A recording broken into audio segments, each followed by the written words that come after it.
Picture this. You've spent your whole career searching, and finally, you're this close to history's ultimate discovery. The seal on a tomb untouched for thousands of years. But just as your robot's light cracks the darkness, a terrifying realization hits you. It's not treasure you found, it's a warning. Scientists aren't superstitious. We deal in data, not demons. We have ground-penetrating radar, LiDAR scanners, even robotic cameras to send into the smallest fissure. We should be able to look anywhere. But right now, across the globe, some of the most profound, pristine, and structurally intact tombs are remaining completely sealed. It's because of a single powerful factor. A factor so intense it overrides pure scientific curiosity. Scientists aren't just hesitant, they are terrified. They are too afraid to go inside. Today we go to the edge of that darkness. We explore 7 cursed tombs that science dares not open. What secrets were meant to stay buried forever? Let's find out. To understand why scientists are truly backed into a corner, we have to start our journey in Egypt. But we aren't visiting the golden chambers of King Tut or the towering heights of the Great Pyramid. No, we are going deep underground. Right beneath the ancient stone causeway that connects the Sphinx to the second pyramid, there is an opening. It doesn't look like much from the surface, just a simple rectangular hole cut into the limestone bedrock. But if you peer over the edge, the ground completely drops away into a vertical abyss. This is the Osiris shaft. For thousands of years, this place was nothing more than a whisper among tomb raiders and early explorers. It was buried, forgotten, and sealed by centuries of shifting desert sands. A multi-tiered underworld designed with one specific purpose: to keep people out. It wasn't until 1999 that legendary archaeologist Dr. Zahi Hawass and his team finally cleared the debris and descended into the darkness. And what they discovered defied expectations.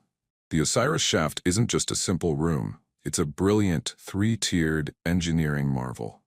As the team lowered themselves down the first vertical shaft, they hit level 1.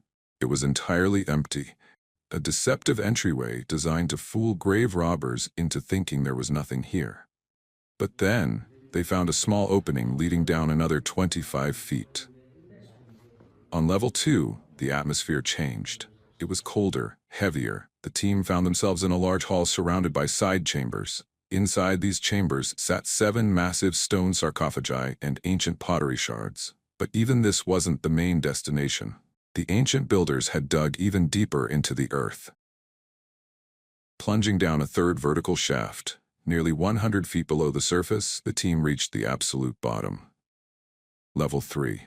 And this is where science met mythology. The air here was slick with humidity, and the smell of ancient stone filled the lungs. In the center of a massive flooded chamber, surrounded by 4 pillars, sat a giant, dark granite sarcophagus. It was completely submerged in crystal-clear, icy groundwater. This layout perfectly matched the ancient texts describing the symbolic tomb of Osiris, the Egyptian god of the underworld. The pillars represented his power, and the water represented the primeval ocean of creation. For centuries, the rising water table of Giza had acted as a natural, unhackable shield. The ancient architects didn't just build a tomb, they flooded it on purpose, trapping the black granite box in an underwater abyss. So why don't we just drain the water, crack open that black granite sarcophagus, and see what's inside? Because modern scientists are genuinely terrified of the consequences. First, there's the biological threat. This oxygen-deprived, stagnant water is a breeding ground for ancient flesh-eating bacteria and lethal black mold spores. Cracking that seal could release a toxic cloud straight up the shaft. But second, and more importantly, it's an engineering nightmare. The water table keeps the structural pressure inside the shaft stable. If you pump all that water out rapidly, the sudden pressure shift could cause the ancient limestone walls to fracture and collapse, triggering a chain reaction that could destabilize the bedrock under the Sphinx itself. Curiosity loses against catastrophe, and that is why the deepest secret of Giza remains down there, untouched, underwater, and protected by a curse of physics. If you think every royal mummy from ancient Egypt has been poked, prodded, and unwrapped in a laboratory, think again. There is one spectacular exception: Pharaoh Amenhotep I. He was one of the greatest kings of Egypt's golden 18th dynasty, ruling over 3,500 years ago. When archaeologists discovered his sarcophagus in a hidden royal cache at Deir el-Bahari, they were absolutely stunned. His mummy was completely intact, beautifully preserved, and covered from head to toe in exquisite garland flowers. But the most striking feature was his face mask. A breathtakingly lifelike masterpiece made of painted wood and plaster, staring back at them from across the millennia. For over a century, every single pharaoh found has been unwrapped. But not him. Scientists have repeatedly backed away from opening his coffin. He is protected by a curse of pure, untouchable beauty. But the mystery gets much deeper when you look for his original resting place. Most experts believe Amenhotep IV was initially buried in a highly controversial, isolated site known as KV39, located high up in the desolate cliffs of the Valley of the Kings. Unlike the tourist-friendly tombs you see on TV, KV39 is a chaotic, crumbling maze. It features a steeply plunging staircase that drops straight into the mountain, leading to a series of unstable, fractured limestone fissures. Local Bedouins have warned for generations that this tomb is guarded by a jinn, an ancient, invisible spirit that suffocates intruders by stealing the air right out of their lungs. And if you walk inside without understanding the geology, you quickly realize that this terrifying legend is actually a stark biological reality. You see, because KV39 has been structurally compromised and cut off from the outside world for thousands of years, the air inside has become stagnant and deadly. Over centuries, thousands of bats have made these dark, deep fissures their home. Their accumulated waste has created massive pockets of toxic ammonia gas. Combined with the natural radioactive radon gas seeping directly from the deep layers of the earth, the atmosphere inside the tomb's lower chambers is a literal death trap. Anyone entering without heavy, industrial breathing apparatus faces immediate hypoxia, a rapid loss of oxygen that causes dizziness, confusion, and sudden suffocation. The ancient curse warned that the tomb would steal your breath. Modern science confirms that the air itself will literally choke you to death before you can even reach the inner burial vault. But what about the mummy itself? Why not just open it in a sterile, safe lab environment? Well, the risk of total destruction is simply too high. The beautiful flower garlands and the painted resin of the face mask have fused with the linen wrappings over 3 millennia. If scientists physically attempt to peel back the layers, the entire face mask would instantly disintegrate into dust. So science had to concede defeat to the pharaoh's seals. Instead of forcing it open, researchers used cutting-edge CT scanning technology to look through the wood and fabric. For the first time, we saw his face digitally. His healthy teeth, his curly hair, and the unique amulets hidden inside his chest. Amenhotep I's remains completely untouched by human hands, proving that sometimes the greatest victory for modern science is knowing when to leave history buried. Now, let's leave the deserts of Egypt behind and fly across the Atlantic, deep into the suffocating humid rainforests of Chiapas, Mexico. This is Palenque, one of the most powerful and enigmatic ancient cities of the Maya civilization. In 1994, a young Mexican archaeologist named Arnoldo González Cruz was excavating Temple 13, a massive step pyramid sitting right next to the famous Temple of the Inscriptions. While clearing a collapsed corridor, he noticed a tiny, hidden door almost completely obscured by centuries of limestone debris. He managed to squeeze a small camera through the gap, and what he saw inside sent shivers down his spine. It wasn't just an empty chamber. It was a perfectly sealed, untouched royal tomb. But as the team forced the heavy stone door open, they had no idea they were walking into a lethal chemical trap. Inside the chamber, the team found a majestic limestone sarcophagus. And when they finally lifted the massive stone lid, they didn't see the pale skeletal remains they were expecting. Instead, they were hit by a shocking, brilliant wave of blood-red dust. Everything inside the tomb, the skeletal remains of the royal woman, her priceless jade masks, her jewelry, and even the inner walls of the stone coffin, was completely saturated in a thick, vibrant crimson powder. It looked like a horror movie scene. Because of this eerie, vivid coloring, the world came to know her as the Red Queen. For the Maya, this red powder was a sacred symbol of blood, rebirth, and the journey into the afterlife. But for the modern scientists standing in that unventilated chamber, that beautiful red dust was something else entirely. A highly efficient, ancient chemical weapon. The ancient Maya had coated the queen's body in a massive amount of cinnabar. Now, if you don't know what cinnabar is, it's a natural mineral form of mercury sulfide, and it is incredibly toxic. For over 1,300 years, this poison had been cooking inside that sealed, humid stone box. The moment the tomb was breached, toxic heavy metal dust and vaporized mercury instantly filled the stagnant air. The excavators immediately began experiencing heavy breathing difficulties, severe skin irritation, and neurological tremors. The curse of the Red Queen wasn't a magic spell. It was built directly into the chemistry of the grave. She was wrapped in a toxic blanket designed to destroy the lungs and nervous systems of anyone who dared to disturb her eternal sleep. While the main sarcophagus was eventually detailed using heavy hazardous material protocols, Temple 13 still holds deep secrets. Ground-penetrating radar shows that there are adjacent, smaller subchambers buried deeper inside the pyramid's core. But scientists refuse to break those seals. Why? Because the risk of catastrophic contamination is just too high. Over centuries, the mercury vapor has likely seeped into the surrounding porous stone blocks, creating a localized toxic bubble. Breaking into these subchambers without specialized positive pressure isolation tents could release lethal vapor into the entire archaeological park, endangering thousands of tourists. Furthermore, the surrounding chambers contain the skeletal remains of sacrificed children, meant to guard the queen. Modern science looks at these sealed doors and chooses to walk away. The Red Queen won the battle against time, and her toxic crimson curse remains unbroken.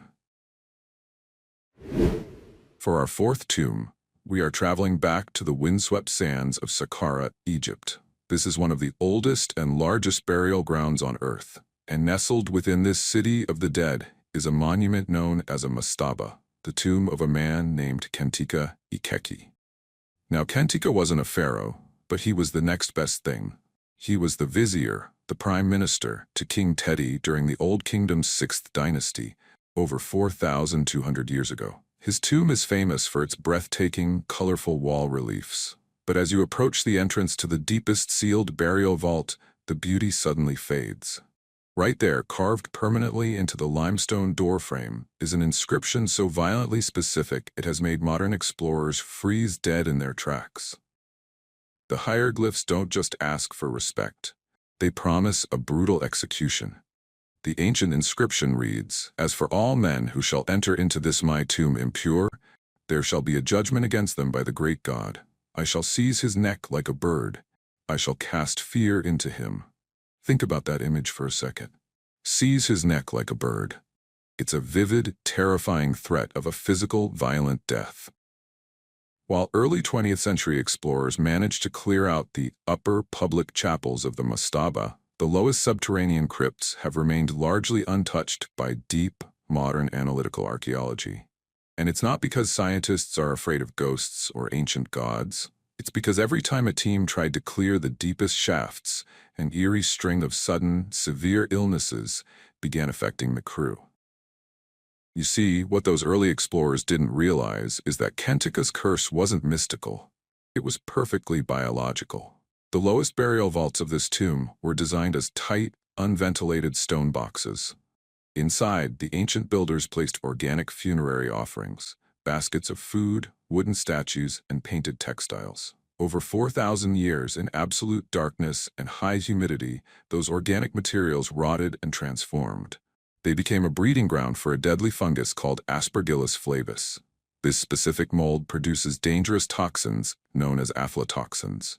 When a modern archaeologist steps into that tomb and disturbs the dust, millions of these microscopic spores enter the air. If you inhale them, they cause acute lung bleeding, severe allergic shock, and rapid liver failure. The curse said your neck would be wrung like a bird. In reality, the mold suffocates you from the inside out. And that is exactly why modern science refuses to force open the remaining sealed shafts of Khentika's crypt without massive, expensive preparations. The architecture of the tomb acts as a weapon. The narrow, claustrophobic corridors trap the toxic air. When you combine that physical reality with the psychological dread of reading that curse on the wall, your heart rate naturally spikes. You breathe faster, inhaling the deadly spores deeper into your lungs. It is a masterclass in ancient defense engineering.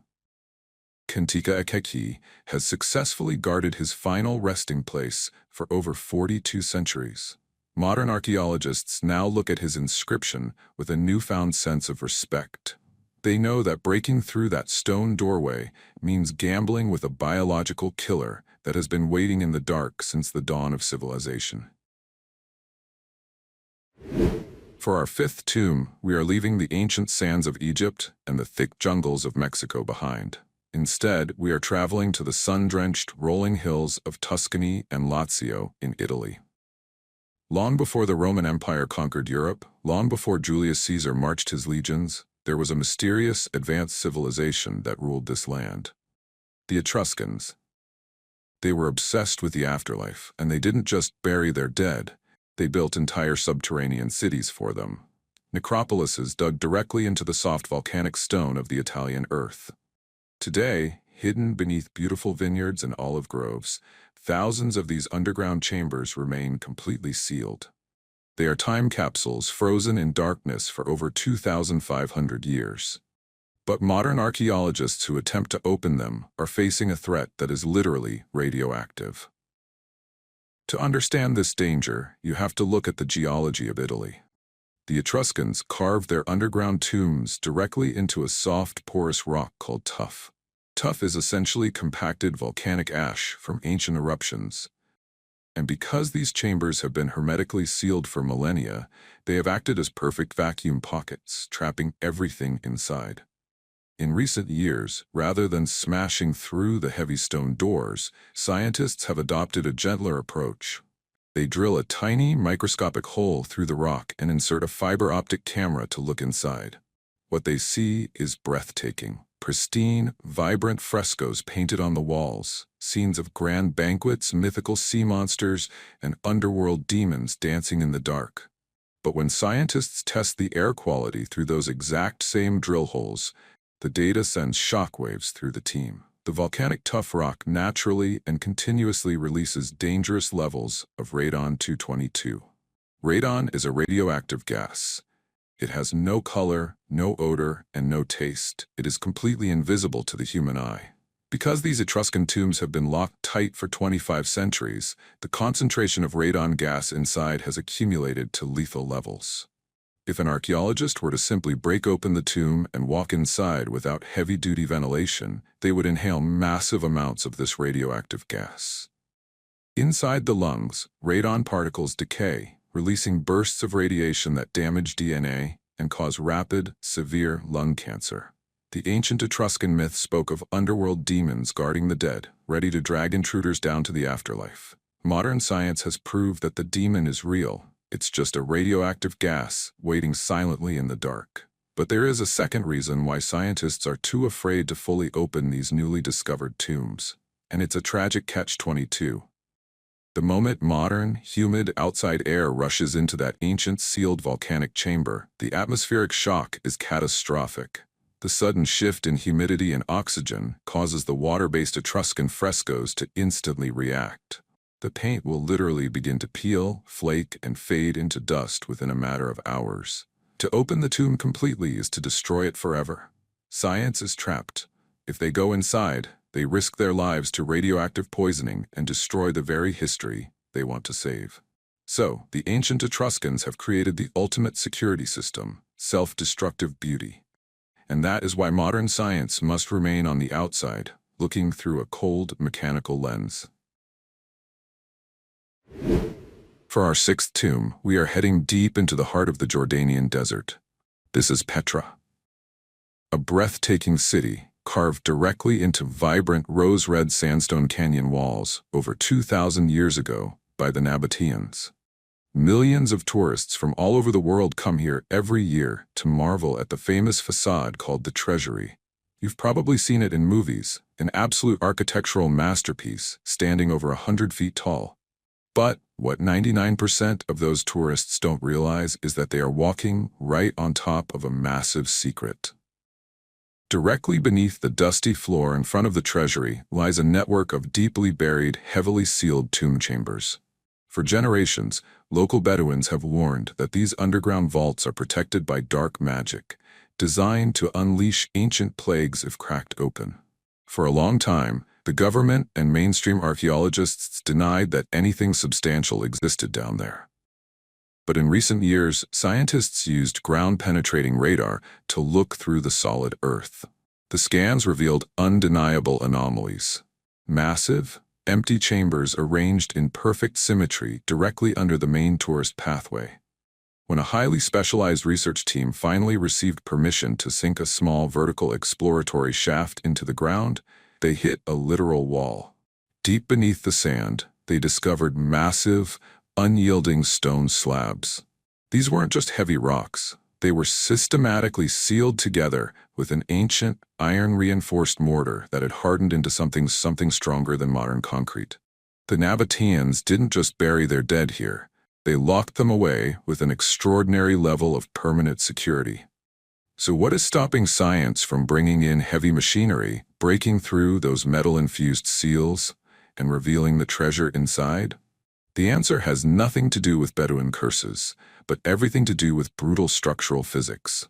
You see, the entire city of Petra is made of sandstone. Sandstone is incredibly beautiful, but it is also notoriously brittle and unstable. It behaves like a giant, delicate puzzle. Over 2 millennia, the weight of the massive treasury facade above has distributed its pressure across the underlying bedrock. If archaeologists use heavy force or explosive tools to smash those underground seals, the vibration would trigger microfractures through the porous stone. The structural columns holding up the treasury could instantly buckle, causing the entire iconic multi-ton monument to collapse into a mountain of pink rubble. But there is a second, equally terrifying environmental factor: flash floods. Petra is situated in a deep canyon network.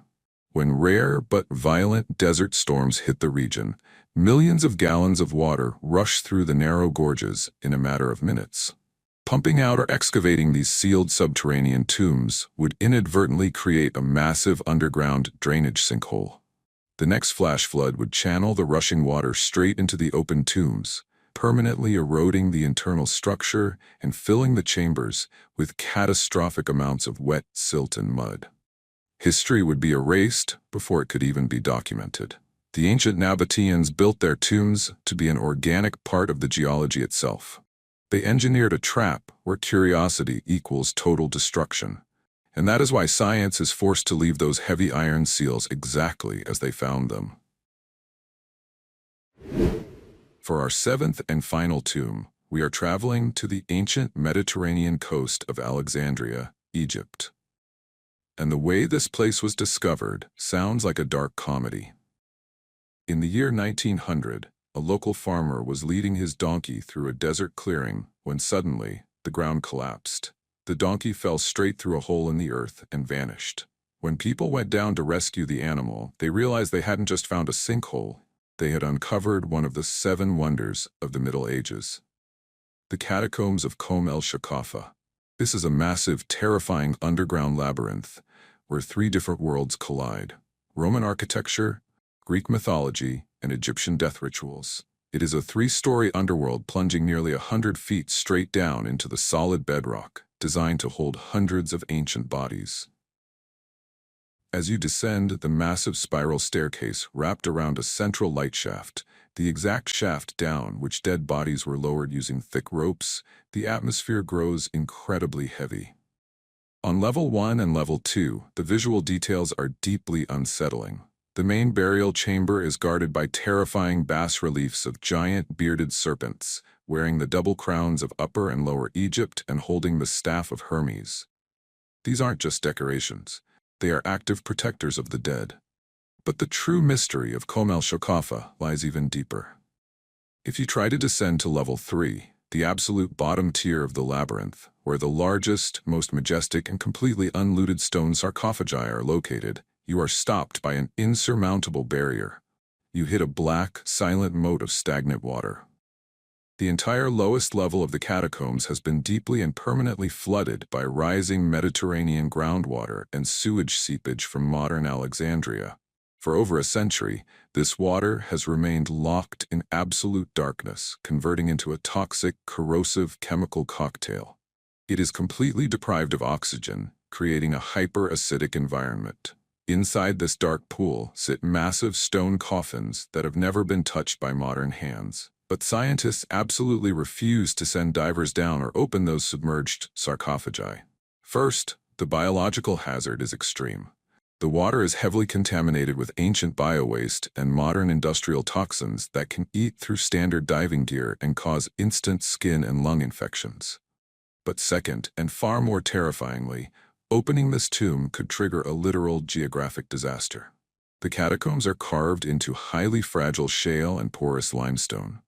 Right now, the water filling level 3 acts as a hydraulic support system, creating outward pressure that keeps the lower walls from buckling. If engineers bring in heavy pumps to drain the water and open those coffins, the sudden vacuum would cause the surrounding soil to undergo a phenomenon called liquefaction. The ground would literally behave like quicksand. The fragile stone pillars would snap, and the entire 3-story historical landmark would instantly cave in on itself, collapsing into a pile of mud and rubble.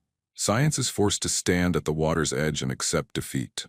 The dead of Shoqafa rest inside a flooded underworld, completely isolated from our world by a moat of toxic water. Some doors are kept closed not by heavy locks, but by the elements themselves. 7 deadly tombs, 7 different ancient cultures. Yet they all deliver the exact same message to the modern world. Respect the boundaries of the past. You see, for a long time, we thought archaeology was about conquering, about smashing through every wall just because we have the technology to do it. But these tombs have forced a beautiful evolution in science. Today, true progress isn't measured by what we break open. It's measured by what we choose to preserve. Our ancestors weaponized physics, chemistry, and biology to protect their eternal sleep. And maybe, just maybe, that's the ultimate curse. Not a spell to destroy us, but a mirror to test our humility. Some secrets aren't meant to be solved. They are meant to be respected. Thanks for watching, keep wondering, and we'll see you in the next chapter of The Unknown.